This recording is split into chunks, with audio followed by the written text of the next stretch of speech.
Сәлем достар, қалдарың қалай? Достар, мен бүгін сіздерге осындай өте дәмді, өте қытырлақ, өте күшті печеньенің, кунжутный печеньенің жасалу жолын көрсетемін. Өте оңай, өте тез жасалады.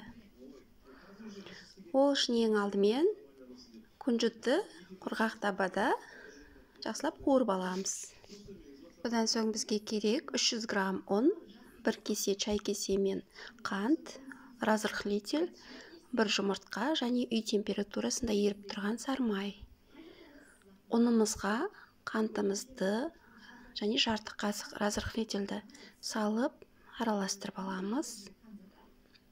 Содан кейін жұмсақ сармайымызды салып, онымен бірге араластырып шығамыз. Сосын 1 жұмыртқамыз салып, әдемілеп қамыр илейміз. Қамырымыз осындай жұмсақ, қолға жабыспайтын, әртүрлі форма жасағанда оңай жасалатын, осындай жұмсақ қамыр болу керек. Содан соң мен қазір осы қамырдан кішкене алып, печеньенің формасын жасаймын. Дөңгелек жасап, бұл дөңгелекті кунжутқа аунатып, күнжутқа аунатқан кезде сыртына күнжуттар жабысып, сондай әдемі форма болады.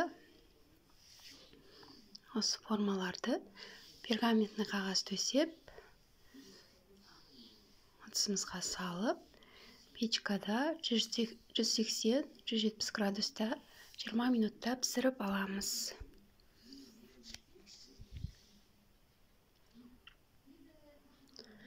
Достар, міндетті түрде жасап көріңіздер, өте тез, өте оңай, өте дәмді.